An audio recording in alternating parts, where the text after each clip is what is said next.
You, John Fitzgerald Kennedy, do solemnly swear I, John Fitzgerald Kennedy, do solemnly swear that you will faithfully execute the office of President of the United States that I will faithfully execute the office of President of the United States and will, to the best of your ability, and will, to the best of my ability, preserve, protect, and defend the Constitution of the United States. preserve, protect, and defend the Constitution of the United States. So help you God. So help me God.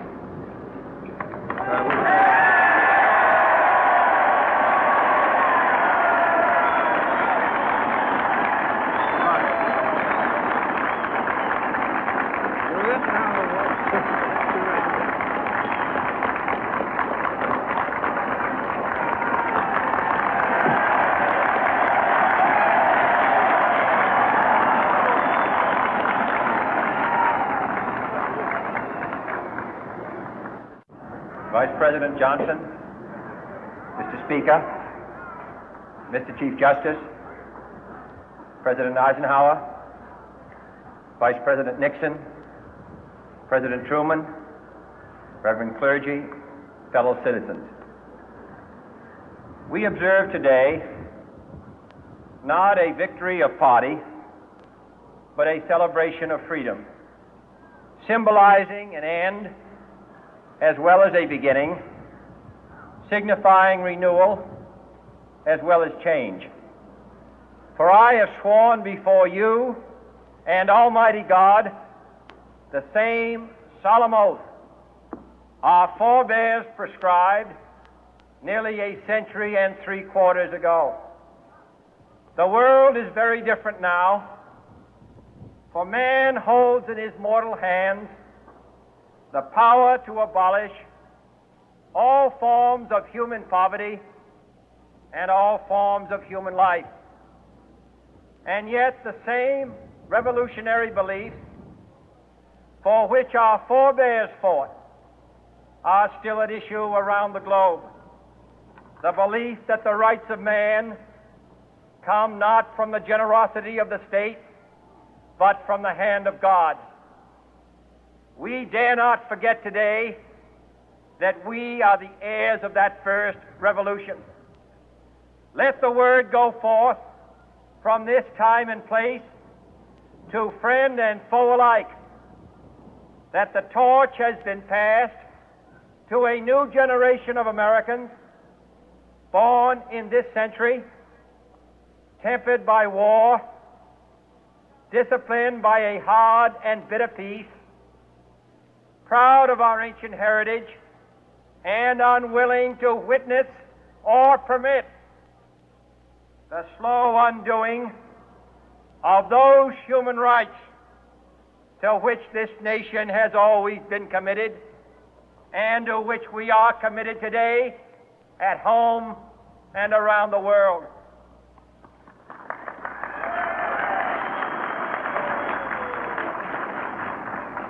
Let every nation know, whether it wishes us well or ill, that we shall pay any price, bear any burden, meet any hardship, support any friend, oppose any foe to assure the survival and the success of liberty.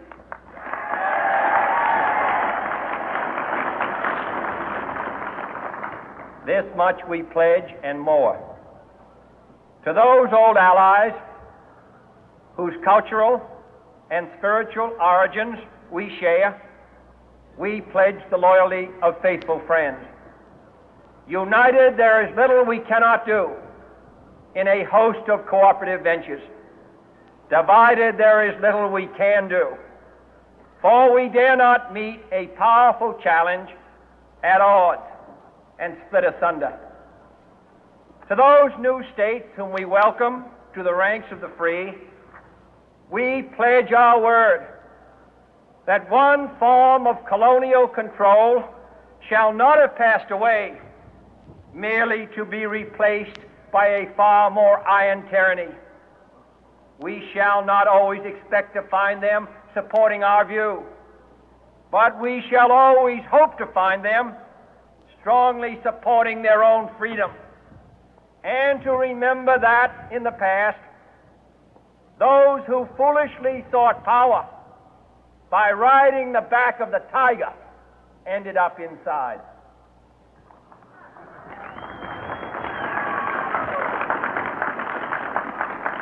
To those people in the huts and villages of half the globe struggling to break the bonds of mass misery, we pledge our best efforts to help them help themselves for whatever period is required, not because the communists may be doing it, not because we seek their votes, but because it is right.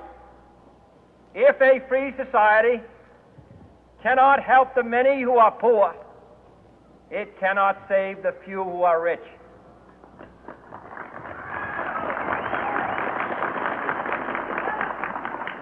To our sister republics south of our border, we offer a special pledge to convert our good words into good deeds, in a new alliance for progress, to assist free men and free governments in casting off the chains of poverty. But this peaceful revolution of hope cannot become the prey of hostile powers. Let all our neighbors know that we shall join with them to oppose aggression or subversion anywhere in the Americas. And let every other power know that this hemisphere intends to remain the master of its own house.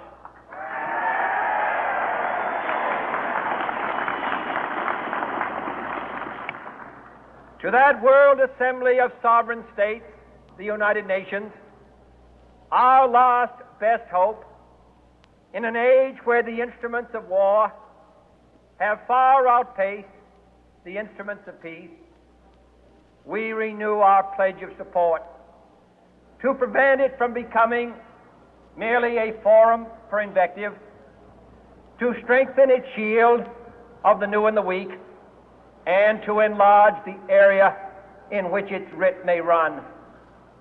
Finally, to those nations who would make themselves our adversary, we offer not a pledge, but a request that both sides begin anew the quest for peace.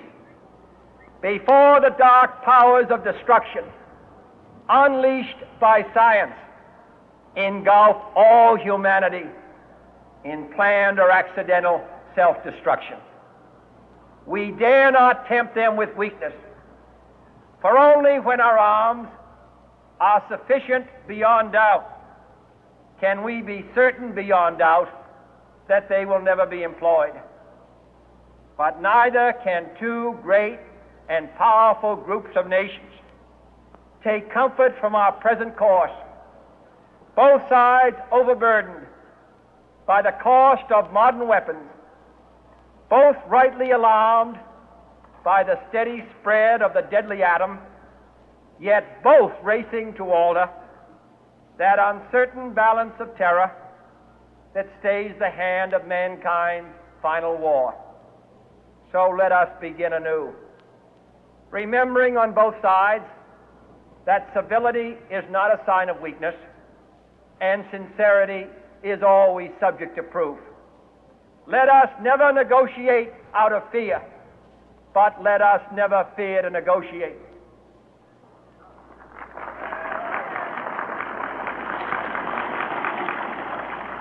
Let both sides explore what problems unite us, instead of belaboring those problems which divide us.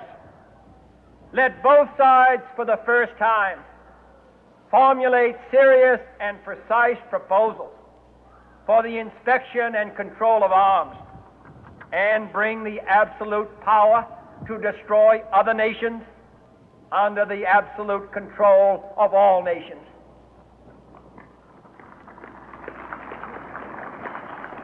Let both sides seek to invoke the wonders of science instead of its terrors. Together, let us explore the stars, conquer the deserts, eradicate disease,